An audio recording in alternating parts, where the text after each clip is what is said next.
പ്രണയവർണ്ണങ്ങൾ. രചന അവതരണം മിത്രവിന്ദ. ഹരി എന്നിട്ടും കാര്യം പറഞ്ഞില്ല. എന്തിനാണ് എന്നോട് അന്ന് അങ്ങനെയൊക്കെ പെരുമാറിയത്? ഒരിക്കൽ പോലും എന്നെ ഒന്നും അറിയിച്ചില്ല. ഗൗരി ദയനീയമായി അവനെ നോക്കി. തൻ്റെ മാരേജ് ഫിക്സ് ചെയ്തില്ലേ? ഏതോ ഗവൺമെൻറ് ജോലിക്കാരനുമായിട്ട്. അന്നിവൻ എന്നോട് പറഞ്ഞു എല്ലാം കൈവിട്ടു പോയെന്ന്, നമുക്ക് വേറെ പെണ്ണ് നോക്കാമെന്ന്. അത് കേട്ടതും ഞാൻ തകർന്നു പോയി. ആകെ ഭ്രാന്ത് പിടിച്ച അവസ്ഥ. കാരണം നിന്നെ നഷ്ടപ്പെടുന്നത് എനിക്ക് ചിന്തിക്കാൻ കൂടെ വയ്യായിരുന്നു. അതുകൊണ്ടാണ് ഞാൻ അന്ന് അങ്ങനെ. ഇവനോട് ഞാൻ നേരത്തെ പറഞ്ഞതാ, ഇവൻ്റെ കസിൻ കൊച്ചിനോട് ഒന്ന് പറയൂ എനിക്ക് ഗൗരിയെ ഇഷ്ടമാണെന്ന്. ഇവൻ പറയാമെന്ന് പറഞ്ഞ് എന്നെ പറ്റിച്ചു. അതിനുവേണ്ടി ഒരു പെണ്ണിൻ്റെ മാനം നശിപ്പിക്കാനാണോ ഹരി നിങ്ങൾ ശ്രമിക്കേണ്ടിയിരുന്നത്? സത്യമായിട്ടും ഞാൻ അങ്ങനെ ഒന്നും ചെയ്യാനല്ലായിരുന്നു. നീ നിൻ്റെ ഫ്രണ്ടിനോട് പറഞ്ഞില്ലേ എന്നെ ഇഷ്ടമല്ലെന്നും ഒരിക്കലും നീയുമായിട്ടുള്ള കല്യാണത്തിന് സമ്മതിക്കില്ലെന്നുമൊക്കെ? ഇതെല്ലാം ഇവൻ പറഞ്ഞാൽ ഞാൻ അറിഞ്ഞത്. അത് കേട്ട് കഴിഞ്ഞ് എനിക്ക് ശരിക്കും ഒരുപാട് ദേഷ്യം വന്നു. ഞാനന്ന് പോയി ഡ്രിങ്ക്സ് കഴിച്ചു. അതിത്തിരി കൂടിപ്പോയി. എന്തായാലും നിൻ്റെ വീട്ടിൽ വന്ന് നിന്നെ പെണ്ണ് ചോദിക്കാൻ തന്നെയാണ് ഞാൻ ആഗ്രഹിച്ചത്. പക്ഷെ നീ എന്നെ ഇഷ്ടമല്ലെന്ന് പറഞ്ഞപ്പോൾ എനിക്കെൻ്റെ കൺട്രോൾ പോയി. എല്ലാം കൂടി ആലോചിച്ച് തല പെരുത്തു വന്നപ്പോൾ ദേ നീ മഴ നനഞ്ഞു വരുന്നു.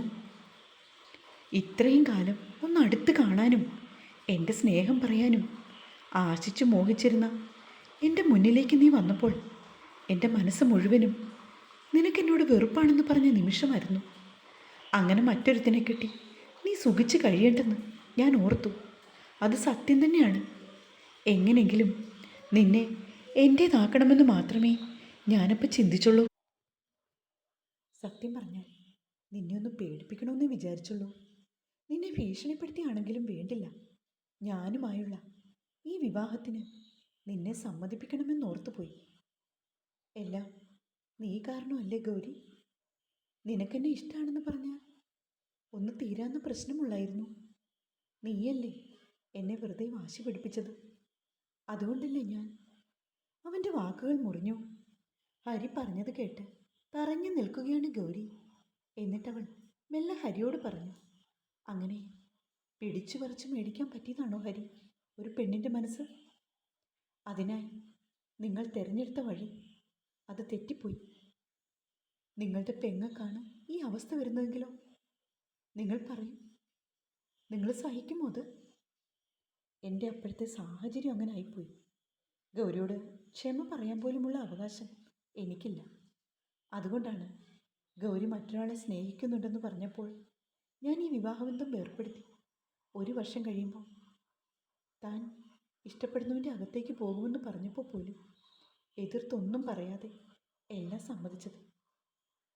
അഭിയാണെങ്കിൽ ഗൗരിയെ ഹരിയെ മാറി മാറി നോക്കി. ഹരി ഇപ്പറഞ്ഞ കാര്യങ്ങൾ അവന് പുതിയ അറിവായിരുന്നു. പക്ഷെ ഗൗരി എനിക്ക് തന്നെ ഇഷ്ടമാണെന്ന് പറഞ്ഞപ്പോൾ താൻ എന്തുകൊണ്ടാണ് തനിക്കൊരാളെ സ്നേഹമുണ്ടെന്നുള്ള കാര്യം ഇവനോട് പറയാഞ്ഞത്? അതറിഞ്ഞിരുന്നെങ്കിൽ ഒരുപക്ഷെ ഇങ്ങനെ ഒന്നും സംഭവിക്കില്ലായിരുന്നു. അങ്ങനെ ഒരു കാര്യം ആരും തന്നോട് പറഞ്ഞില്ലെന്ന് ഹരിയോട് പറയാൻ അവൾക്ക് തോന്നിയില്ല. ഇതിൻ്റെ പിന്നിൽ പ്രവർത്തിച്ചത് അഭിയാണെന്ന് അവൾക്ക് മനസ്സിലായി. ഫോൺ ബെല്ലടിച്ചപ്പോൾ ഹരി നോക്കി. അച്ഛനാണ്. ഹലോ അച്ഛാ. ഞാൻ റൂമിലുണ്ട്. ആണോ? ഞാൻ ഇപ്പം തന്നെ ഇറങ്ങിച്ചെല്ലാം. ഓക്കെ. അച്ഛനായിരുന്നു. എനിക്കൊരു പാർട്ടിയെ കാണാനുണ്ട്. അവർ ഈ ഹോട്ടലിൽ ഇപ്പോൾ വരും. അരമണിക്കൂറിനുള്ളിൽ ഞാൻ അവരെ ഒന്ന് മീറ്റ് ചെയ്തിട്ട് വരാം. അബി നീ വരുന്നോടാ? വരാം. അബി അവൻ്റെ ഒപ്പം റൂമിൽ നിന്ന് ഇറങ്ങിപ്പോയി. അവൻ എങ്ങനെയെങ്കിലും ഒന്ന് രക്ഷപ്പെട്ടാൽ മാത്രം മതിയെന്നേ അപ്പോൾ ചിന്തയുണ്ടായിരുന്നുള്ളൂ. ഗൗരി ഇത്ര പെട്ടെന്ന് എല്ലാം അറിയുമെന്ന് സ്വപ്നത്തിൽ പോലും അവൻ ഓർത്തില്ല. ഹരിക്കൊപ്പം ലിഫ്റ്റിലേക്ക് അവൻ കയറി. എടാ അബി. എന്താടാ? ഗൗരിയെ എല്ലാം അറിയിക്കുമ്പോൾ നീയും കൂടെ വേണമെന്ന് എൻ്റെ ഉള്ളിൻ്റെ ഉള്ളിലിരുന്ന് ആരോ പറയും പോലെ എനിക്കൊരു ഫീലായിരുന്നു. അതുകൊണ്ടാണ് ഞാൻ നിന്നെ കാണാൻ തിടുക്കം കൂട്ടിയത്. അത് നന്നായി. പക്ഷേ ഹരി, അവൾക്ക് ആരോടാണ് ഇഷ്ടമുള്ളത്? അവൾ ആരുടെയൊപ്പം പോകുമെന്നാണ് പറഞ്ഞത്? അതൊന്നും നീ എന്നോട് പറഞ്ഞില്ലല്ലോ. അതൊക്കെ ഇതിൻ്റെ ഇടയ്ക്ക് നടന്നതാ. ഞാൻ നിന്നോട് പറഞ്ഞില്ലെന്നേ ഉള്ളൂ. അവൾക്കാരോടോ ഇഷ്ടമുണ്ടായിരുന്നു. ഞാൻ ഇങ്ങനെയൊക്കെ പെരുമാറിയതുകൊണ്ട് എന്നോട് പ്രതികാരം ചെയ്യാനാണ് അവൾ ഈ വിവാഹത്തിന് സമ്മതിച്ചതെന്ന്. 1 വർഷം കഴിഞ്ഞ് അവൾക്ക് ഡിവോഴ്സ് വേണം, എന്നിട്ട് അവൻ്റെ ഒപ്പം പോകണമെന്നത് അവളുടെ ഇപ്പോഴത്തെ ഡിമാൻഡ്. കേട്ടത് വിശ്വസിക്കാനാവാതെ അബി അവനെ നോക്കി. അപ്പോൾ ഗൗരി അവൾ തൻ്റേതാകും, അവളുടെ ഇഷ്ടം തന്നോടാണെന്ന് അവൾ തുറന്നു പറഞ്ഞതാണ്. ഉള്ളിൽ പതഞ്ഞു പൊങ്ങിയ സന്തോഷം സമർത്ഥമായി ഒളിപ്പിച്ചുകൊണ്ട് അബി ഹരിയെ വേദനയോടെ നോക്കി. സാരമില്ല ഹരി, നീ വിഷമിക്കാതെ. ആ, അവളെന്നെ മനസ്സിലാക്കുമൊന്നുമില്ല, എനിക്കതറിയാം. പക്ഷെ എൻ്റെ മനസാക്ഷിയെ വഞ്ചിക്കാൻ എനിക്ക് പറ്റില്ലടാ. അതുകൊണ്ടാണ് ഞാൻ എല്ലാം തുറന്നു പറഞ്ഞത്. എന്തായാലും എല്ലാം അറിയുന്നത് തന്നെയാടാ നല്ലത്. ഇന്നല്ലെങ്കിൽ നാളെ അവളറിയും. അതൊരു ദിവസം മുന്നേ ആയത് നല്ല കാര്യം. നീയെങ്കിലും എന്നെ മനസ്സിലാക്കിയല്ലോ, താങ്ക്സ്. ഹരി അവൻ്റെ തോളിൽ കൂടെ കൈയിട്ടുകൊണ്ട് ലിഫ്റ്റ് ഇറങ്ങി നടന്നു. ഹരി, നീ പോയിട്ട് വാ, ഞാനിവിടെ നിന്നോളാം. അബി പറഞ്ഞപ്പോൾ ഹരി പുറത്തേക്ക് ഇറങ്ങിപ്പോയി. ആ സമയം അബിയുടെ ഫോണിലേക്ക് ഗൗരി വിളിച്ചു. അവൻ ആദ്യം നമ്പരുന്നു. എടുക്കണം അതോ പിന്നെ രണ്ടും കൽപ്പിച്ചെടുത്തു. ഹലോ ഗൗരി. അബിയേട്ടാ. ഹരി കൂടെ ഉണ്ടോ? ഇല്ല ഗൗരി, അവൻ പുറത്തേക്ക് പോയി. എങ്കിൽ അബിയേട്ടൻ ഇങ്ങോട്ടൊന്ന് വരണം.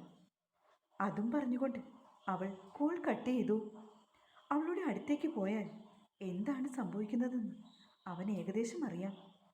പക്ഷെ ഒരുപാടൊന്നും അവൾ പൊട്ടിത്തെറിക്കില്ല, കാരണം ഹരി ഇവിടെ ഉള്ളതുകൊണ്ട്. അങ്ങനെ അവൻ റൂമിലേക്ക് ചെന്നു. വാതിൽ മുട്ടിയപ്പോൾ ഗൗരി വന്ന് വാതിൽ തുറന്നു. ഒരു സംഹാര രൂപിണിയെപ്പോലെ നിൽക്കുകയാണവൾ. അബി അകത്ത് കയറി ഡോർ ലോക്ക് ചെയ്യാൻ തുടങ്ങിയതും അവൾ വിലക്കി. അതിൻ്റെ ആവശ്യമില്ല അബിയേട്ടാ, ഡോർ ചാരിയാൽ മതി. അവൾ പറഞ്ഞത് അവൻ അനുസരിച്ചു. അബിയേട്ടാ. അവൻ അവളെ നോക്കി. ഹരി പറഞ്ഞതൊക്കെ സത്യമാണോ അബിയേട്ടാ? അബി ഒന്നും മിണ്ടാതെ നിൽക്കുകയാണ്. അബിയേട്ടാ, ഞാൻ ചോദിച്ചതിന് ഉത്തരം പറ. ഹരി ഇപ്പോൾ പറഞ്ഞ കാര്യങ്ങളൊക്കെ സത്യമാണ്. അവൻ ഇഷ്ടപ്പെടാത്ത മട്ടിൽ പറയുകയാണ്. എന്താ അബിയേട്ടനൊരു അനിഷ്ടം പോലെ? ഹരി കൂടുതലായിട്ട് എന്തെങ്കിലും പറഞ്ഞോ? അതോ പറഞ്ഞ കാര്യങ്ങളിൽ എന്തെങ്കിലും കള്ളത്തരം കൂട്ടിക്കലർത്തിയോ? അതൊന്നും എനിക്കറിയില്ല ഗൗരി. അതെന്താ, സ്വന്തം കൂട്ടുകാരനെ നിനക്ക് വിശ്വാസമില്ലേ?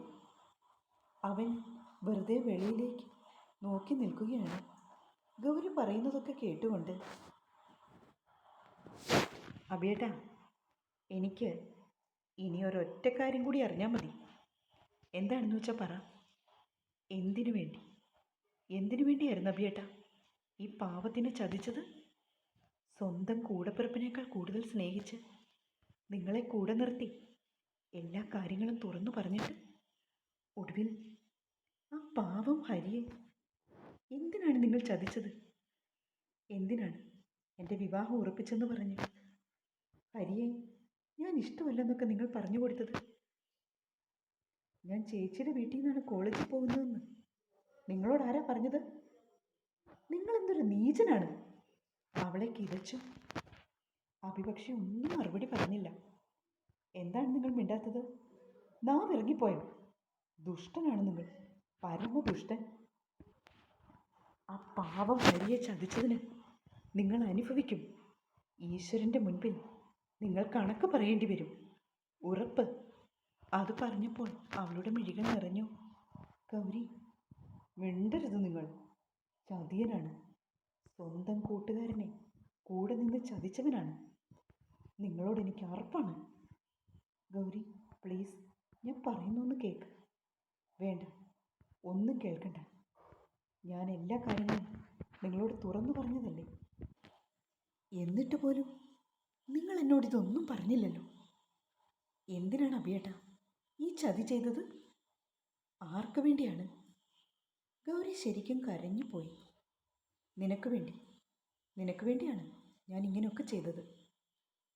അതെന്താ മനസ്സിലായില്ലേ നിനക്ക്? അതിനുള്ള ബോധമൊന്നും ഇല്ലേ നിനക്ക്? നിന്നെ സ്വന്തമാക്കണമെന്ന് ഞാൻ ആഗ്രഹിച്ചു. അതുകൊണ്ട് അതുകൊണ്ടാടി ഞാൻ ഹരിയോട് ഇങ്ങനെയെല്ലാം പറഞ്ഞത്. അവൻ ഗൗരിയെ നോക്കി പറഞ്ഞു. എന്താ പറഞ്ഞത്? നിങ്ങൾ എന്താ പറഞ്ഞേ? അതെ ഗൗരി, ഹരി നിന്നെ ആദ്യമായി ഫോണിൽ കാണിച്ച നിമിഷം മുതൽ ഇപ്പോൾ വരെ എൻ്റെ ഉള്ളിൽ ഒരു തിരയായി അലയടിക്കുകയാണ് നീ. എനിക്ക് വേണ്ടി ഈശ്വരൻ കാത്തു വെച്ചതാണ് നിന്നെയെന്ന് എനിക്ക് തോന്നി.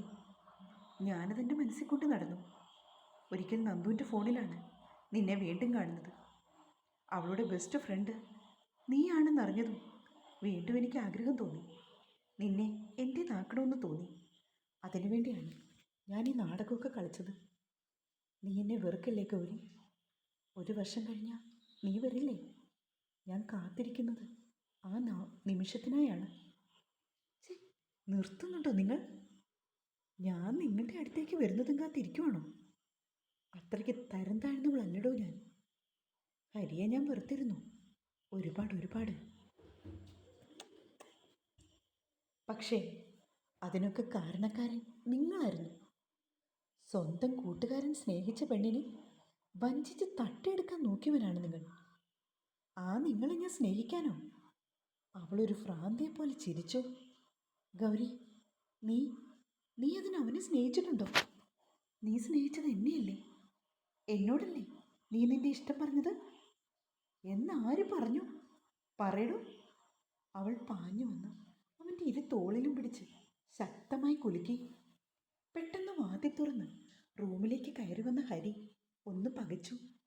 അബിയുടെ തോളി പിടിച്ച് വാതിലിന് പിന്തിരിഞ്ഞ് നിൽക്കുന്ന ഗൗരി. ഹരിയെ കണ്ടതും വേഗം അബി അവൻ്റെ നെഞ്ചിലേക്ക് അവളെ ചേർത്തു. ഗൗരി കുതറി മാറാൻ ശ്രമിച്ചെങ്കിലും അവൻ അവളെ ബലമായി തന്നിലേക്ക് അടുപ്പിച്ചു.